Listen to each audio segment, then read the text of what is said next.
Hello and welcome to this new episode of the Picturehub show, where we talk about content creation, the creators, the business behind content creation and marketing. Today I have Rukudzo with me along with Greg. Welcome, guys. Thank you so much. Right. Ladies first, tell us more about who you are, what you do, and where people can find you. All right, thank you so much. So as you introduced, my name is Rukudzo Mukwena. Born and bred in our beautiful country of Zimbabwe, based in the capital, Harare. So I am a mom of 4. I am a business owner. I'm a pet lover, and I'm a risk taker. I run a housekeeping solutions company called Hillsmug, which started in 2020, and it's been quite a ride ever since. Our business does focus on cleaning services for residential clients, but we're also moving into the corporate space. We also offer training for domestic workers and other solutions surrounding the home. Okay, that's nice. Greg? Okay, thank you very much. I'm Greg Gapare. Most of my peers know me as Greg the Marketer. I'm a brand and reputation architect. I build brands, I mold brands. That's what I do every day. I work for a number of companies. I'm a brand consultant for Steel Partner. I'm a brand owner for Social Me, which is an advertising agency that started in 2020. Yeah, basically what I do every day is to build brands and manage brands. That's great. I guess I've got the right people in the building today. So, in our episode today, we're going to talk about what's the right content for your business. It's great that we have 2 different businesses in different spheres. How do you determine what's the right content? I'm in the media space. I create photography, film, audio, cleaning, training. Greg, I'll throw this to you.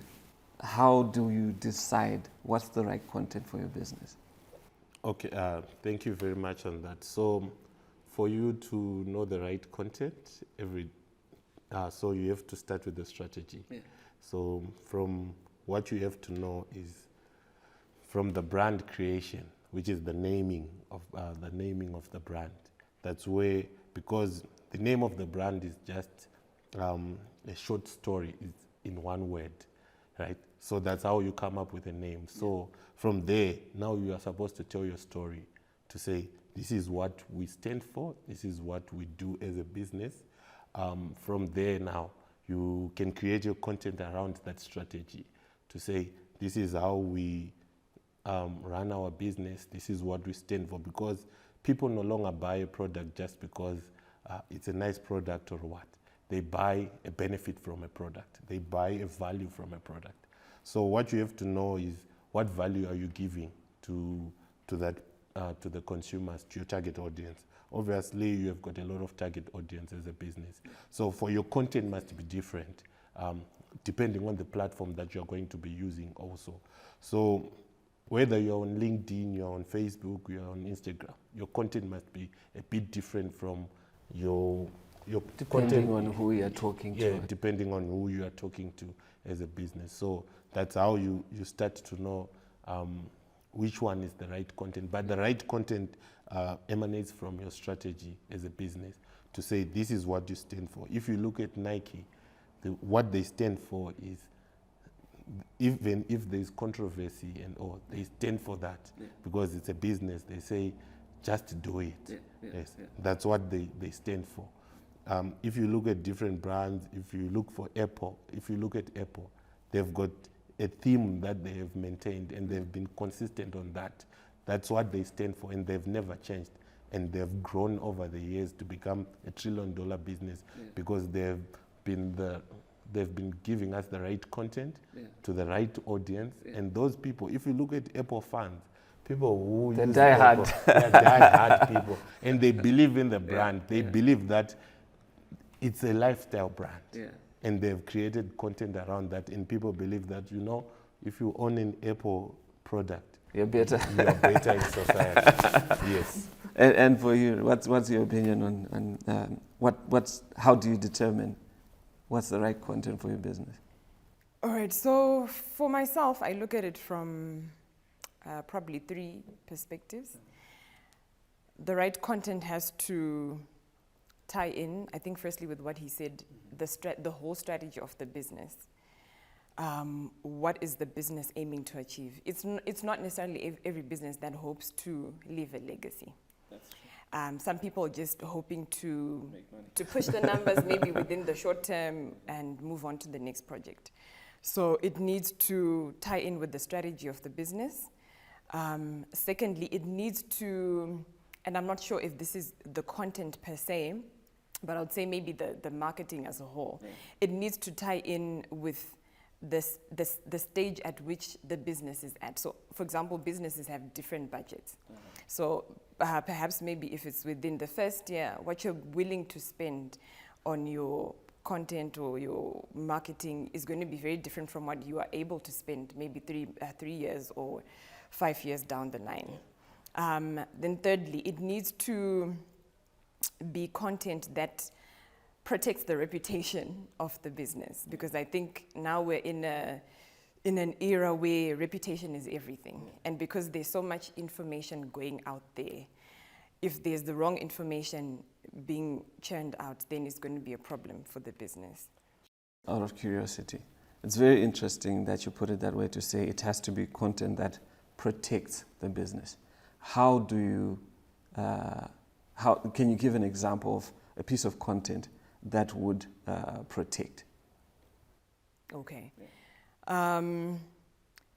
Maybe I won't mention the company, but maybe I'll answer your question in reverse. Yeah. For example, there's I think it's a very common food industry company that is there that in Zimbabwe. That competes with Nando's, and I'm sure if I say that, everyone knows we all know. The company. So I've always, and this is a personal opinion, I've always felt that some of the content that they push out there could really, it can be borderline, not rude, but it can affect some people's, it can have a negative impact on the business. Yeah. But maybe their target market understands that. But as a business owner, I would think that you need to be very careful of how you're trying to push your brand. And I think also maybe the advice on that then obviously comes from the marketing experts. Yeah. But as a business owner, I want to push volumes. I want to build a good reputation. I want to build a legacy with my business. So I'm expecting that whatever content there is that is going to be put out there is still going to achieve those 3 aspects. I like how you, at the beginning, you quantified or qualified that it depends on, is it like a legacy thing, or is it something that moves me to the next thing? Because I think it's very important. It may not be necessary to invest all that brand equity and effort on something that you definitely know is just to create financial return for a specific period, and then you're done. So, in that same kind of question, bringing it to you, what are the different types of content? So let's maybe give your business as an example. What types of content are you pushing out to try and get your solutions to customers? The market. Yeah. All right. I would say at the moment we're focusing on 2 main categories. Educational content and I don't know if you call it informational content, where you are basically talking to people about what service you offer, how much the services cost. Possibly the educational aspect comes in where you are explaining to them why they should engage their services, how your services are going to transform their lives. Because I think we are also, again, moving into an era where it's not so much about, yes, you still need that informational content, where you're explaining exactly what you do, the benefit of the product or the services. But you need to, I think we need to switch more to explaining what the service is going to change in the person's life. Yeah. Because I think the reason why people engage certain services or products, for example, Greg mentioned Apple phones or Apple gadgets. It's not necessarily what the gadgets do, but it's what they can then do as they're using the gadgets, or how they're then going to be perceived, or how they're then going to meet maybe their next point of aspiration. So possibly that is actually where the educational part comes in. Okay. And then Greg? Okay, yeah. So there are many different types of content that you can play around with, like what you say, there's educational and all. But there's also some types of content in terms of we've got audio, we've got the video content, we've got the stills content, which is your picture content, and yes. So as you can see right now, a lot of businesses, like in the past 2 years because of the pandemic, there have been changes in the way that people consume content. Yeah. A lot of even the algorithms of the social media aspects have changed, because a lot of people now, they don't want to read more. Yeah. So obviously you then push the video content to the picture. Even a picture can say 1,000 words to the people. They don't want to read more. Even that's why you have seen that there are a number of podcasts that are growing, because people want to listen to something.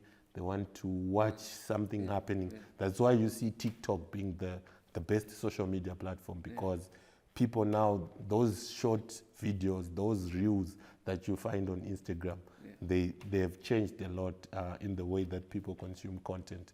So the type of content also, you need to know that where your target audience is playing, and you go there and you play the way that you the way that they're playing on those platforms. So on now that you brought up the platforms, we have the new media, that's the different apps, social apps, and then you have the traditional legacy media where it's your TV, radio.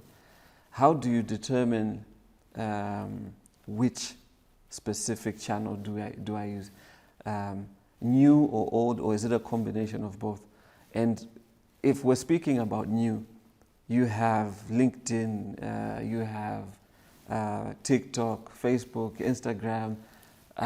There's so many others that are coming up, you know. And also there are some that are industry specific.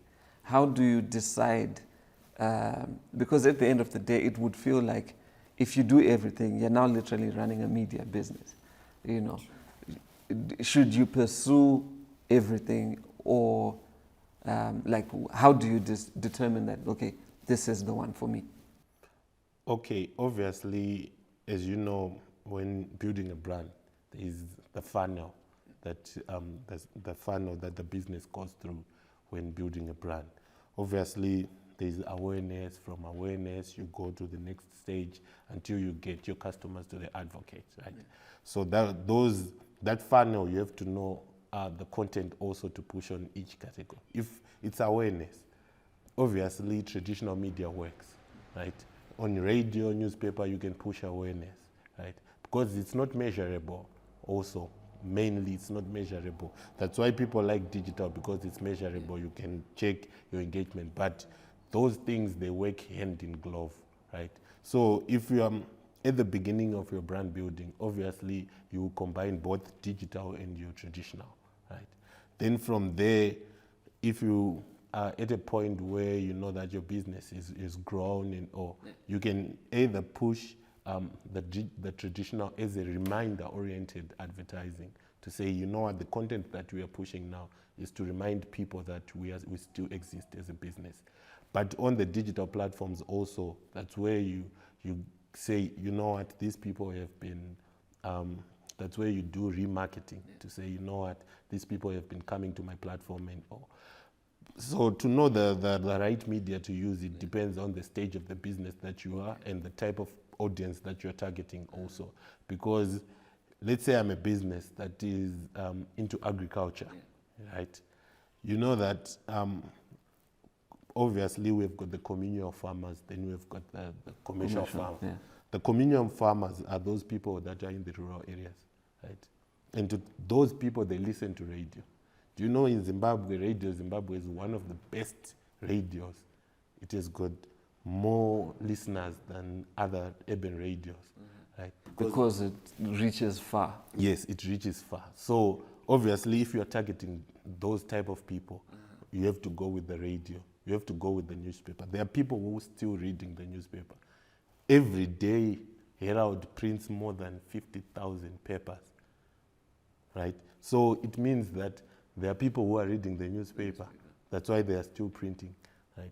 And also, what you have to know is, although they are communal farmers, they are also commercial farmers. Yeah.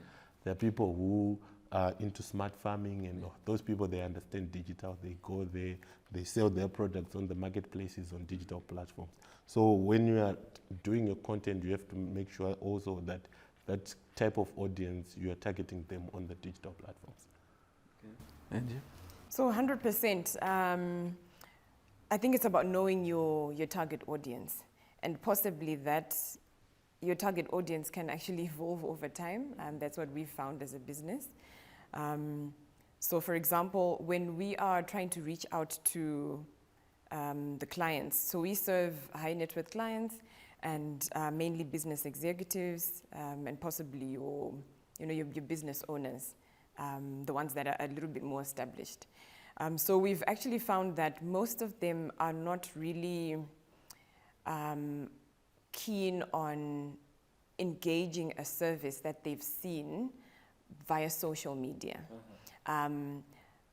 They are going to pay more attention to maybe a service that's been advertised via maybe a newspaper or maybe a news platform that they're on, even if it's on WhatsApp. Yeah. Because they're also big on, that referral services. So you're also looking at possibly your LinkedIn as well. That's where the professionals would be on.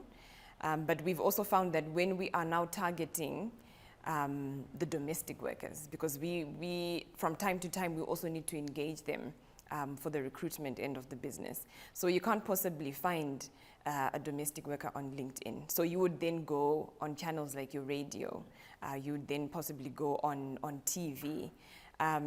Sometimes you can even go as far as using some social influencers like, your MyTT, because you know that the domestic workers are going to be closely following what MyTT is doing or Madam Boss is doing. But then if you're now targeting the other end, which is your high net worth, then you're going to target the different channels. So the target market is very key on guidance. Very interesting. I think it then comes back to what you said about you need to understand as a business what's your product, what are you selling, because then determines who you're selling to and whose attention you need to get. So the other question now for me is, when you're coming up with content, should it always just be about your business? Certainly not. I think people have had enough of, I mean, there's so many businesses, and now there's really just a lot of information overload. Yeah. So if you're just going to continue going out and speaking about your business and what you are doing and what you are offering to them, it gets a little bit monotonous at the end of the day. So I think you need to also see, you still advertise your business, but you do it in an indirect way, where you sort of try and see what the aspirations of your customers are. So you go as deep as, obviously you get, the customer insights, you get customer feedback. It actually needs to be a culture that's embedded in the company. And from that, you also get to understand their jobs, what they hope to achieve in their lives. If they're studying, what are they studying? So it's research, actually.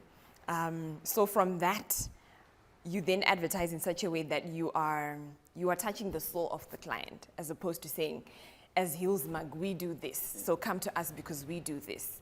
It's more about saying, okay, you want to get to a stage where your home is organized to the level that you can concentrate on building your business, for example.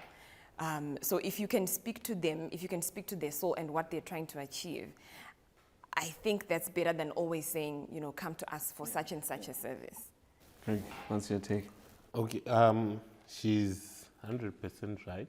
So what you have to understand when you are doing the content creation and all for your business is you're not supposed to only push about information about your business to say, this is what we sell, this is. The reason why we have got the trends section on social media platforms is for you to know what's trending and all. You can get, you can hop on that to just say, to go, this is what is trending, okay, how can we twist it so that we can push our content on that. So if you see a lot of businesses, they do that. The one that she mentioned, obviously I don't know why she didn't want to mention the name. So Mambo's Chicken. Yes, Mambo's Chicken. So you see, there's content that we say for, obviously from me, I've worked with a number of brands in Zimbabwe. There's content that I approve of Mambo's, that when it's trending, they go with it, and it goes viral, yes. So, but there's one thing that they should know, virality is just a mistake. It's something that is, it happens, like, it's not something that is planned. Yes, it's like something that is, just happens out of nowhere. Where you can create content and you want it to go viral and it doesn't. Yes. So what you have to know is when you're creating content for the business, always try to go on this, what you stand for as a business, right? We were talking about the Nike thing.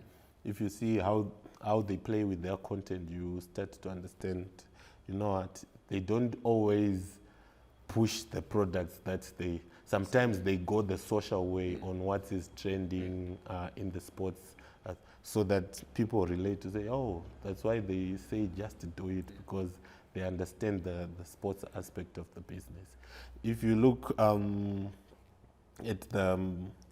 how Apple has been doing their ads, I've been looking for at how they are doing. There's another one that I think it came 2 weeks ago where there's a lizard, the lizard, how Leon died, and the guy takes the owner to say, Leon is dead, and the Leon wakes up, right? Then the guy deletes the message to say unsent. So they are trying to push to say this is a service that you get on an iPhone, but in another way that is not like pushing, which is not direct. I think to some extent we do it when you think about it, because I then thought of the, what was that dance challenge like a few years ago? Oh, was it Jerusalem or something? Okay. Yeah, because it's, I mean, you get a bunch of accountants or farmers, they're dancing to this song, but it has nothing to do with their core product.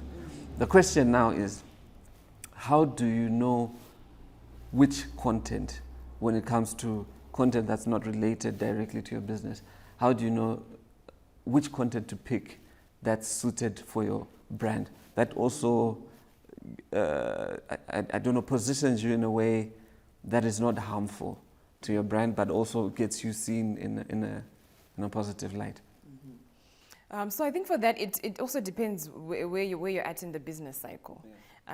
If you're still starting out, I think you want to have content that helps really push your, not necessarily push the brand, but have people know that your company actually exists. Because I think it's sort of different when we look at, you know, pushing the brand and people just knowing that, you know, there's Hillsmag or there's Picturehub or there's Social Me.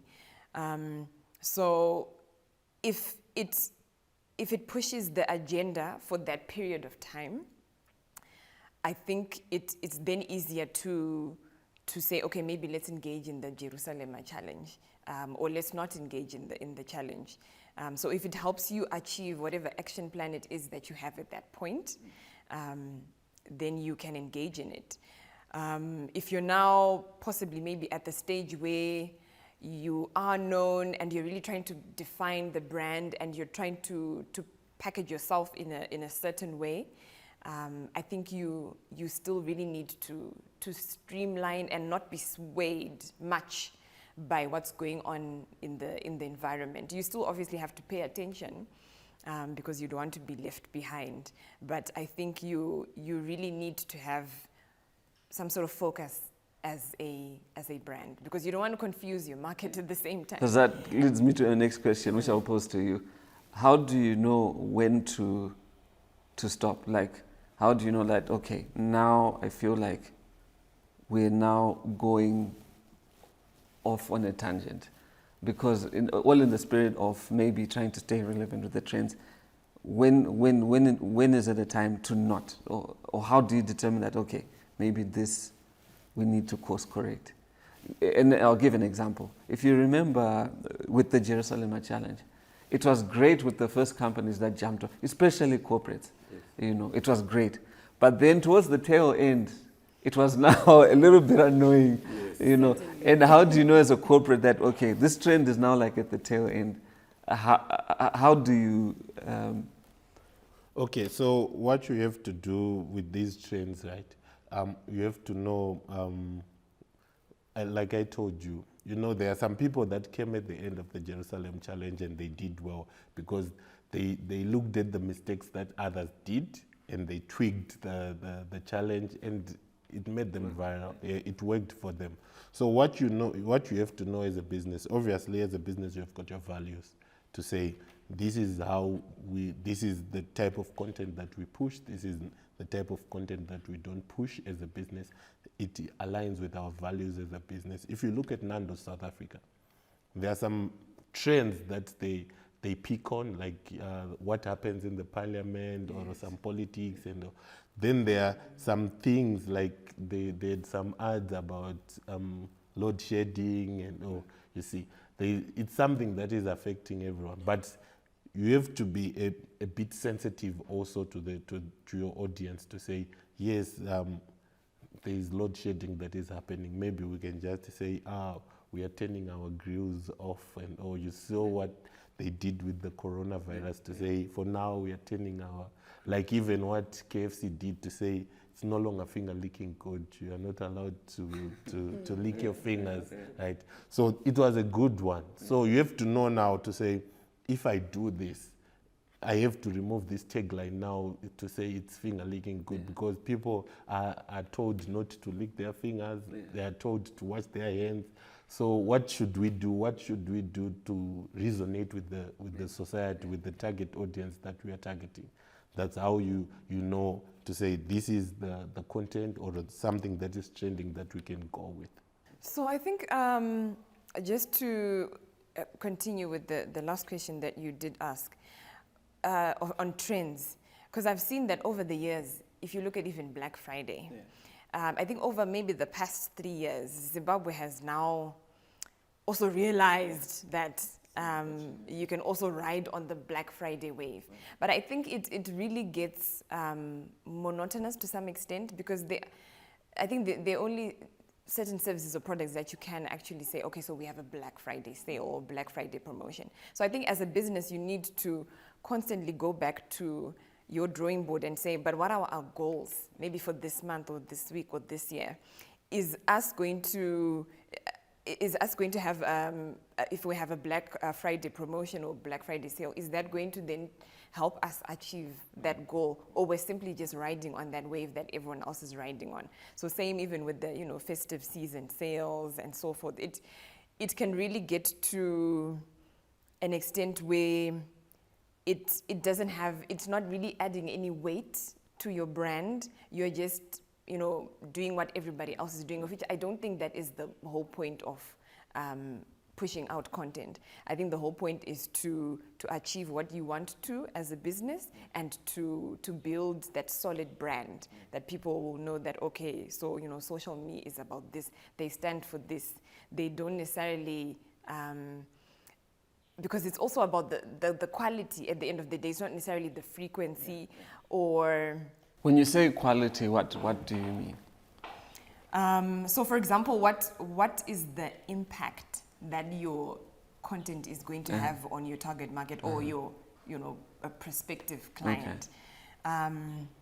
So for example, perhaps if you have an ad maybe that says we are offering deep cleaning services for homes at $200 or $300, what is the impact that is going to have on whoever it is that you're targeting? If it's just like you're doing it like it's routine, okay, so today let's have this ad, but it's not really that you are really understanding what the customer actually needs at that point, then it's not really quality content, is it? Yeah. Because you haven't done your research. You've most probably actually wasted money. Yeah. So I think there needs to be a real strategy on what you're going to push out, how you're going to do it, but at the same time also looking at what's happening around. So my question for both of you is, here's Rudo. Rudo needs jerseys, maybe she's working somewhere else and knitting jerseys is like a side hustle. She's listening to all that, she's saying, no, we need to have a strategy. How does she, with a limited budget and time, apply all we're saying in terms of creating the right content for selling her jerseys and scarves? I would say Rudo needs to understand her customer. She needs to understand why the customer would want to buy the jersey. Her specific jersey. Her specific jersey, yes. Yeah. It's a balance of the two.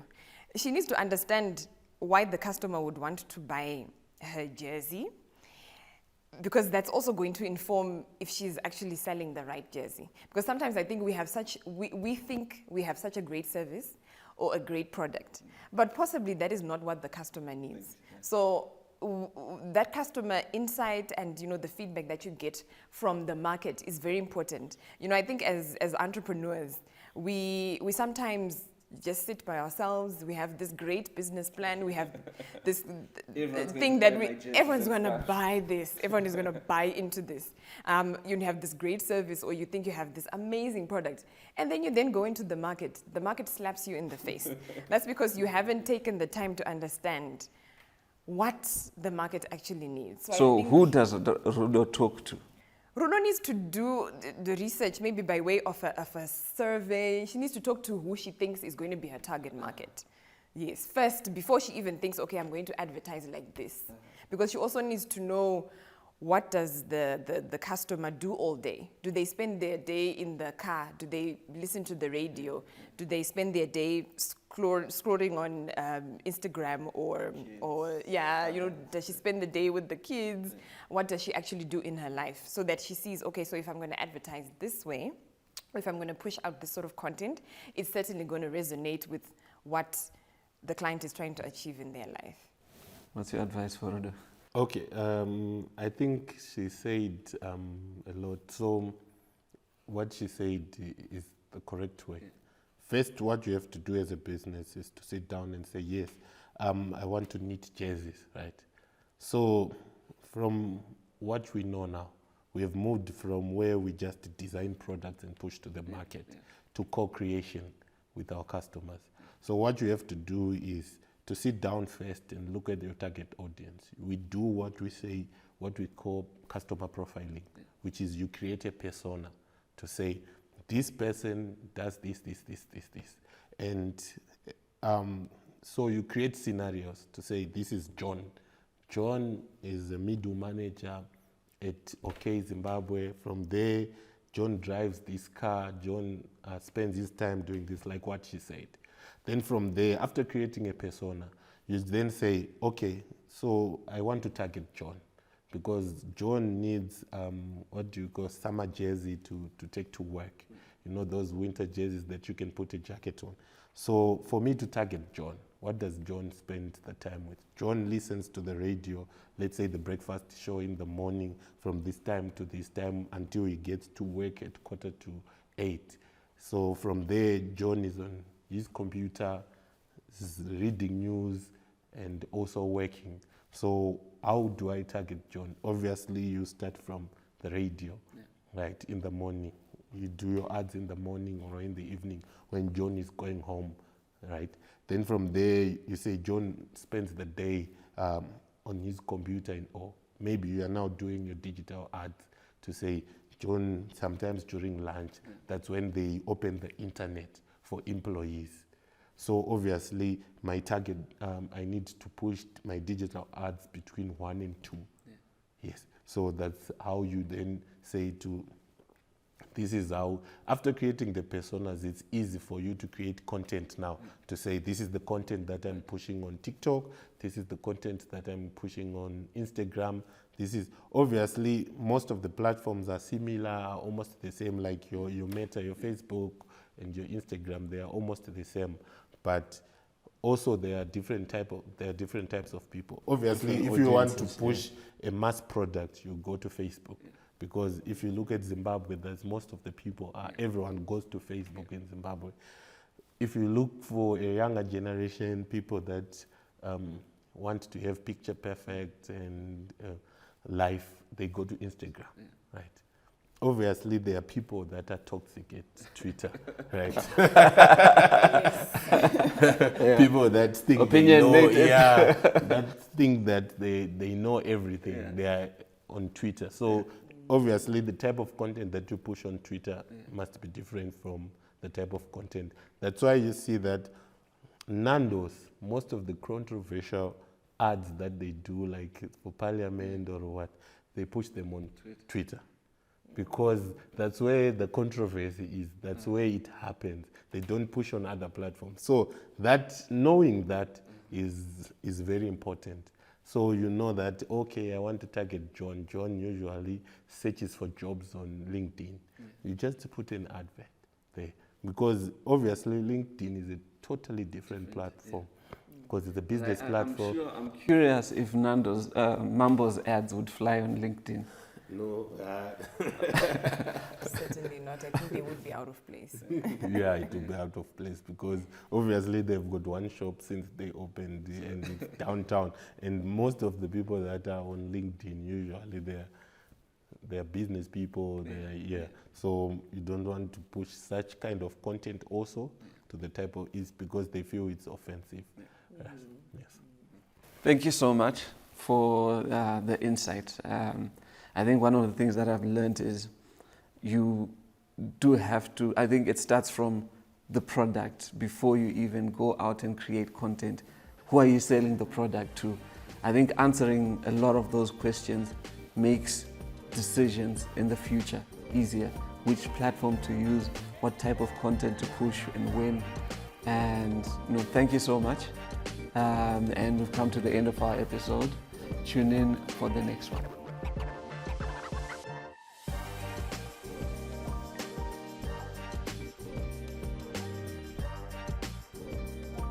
Picturehub is a fully fledged content creation studio based in Harare, Zimbabwe. At our core, we are storytellers with a focus on film production, photography, and voice recording. We believe that the essence of any organization, corporate brand, or individual is a well-curated story. Our passion lies in bringing these stories to life authentically with undeniable excellence. Our portfolio includes television commercials, web series, documentaries, podcasts, and voice recordings. For more information, visit our website www.picturehubzim.com or email info@picturehubzim.com for inquiries.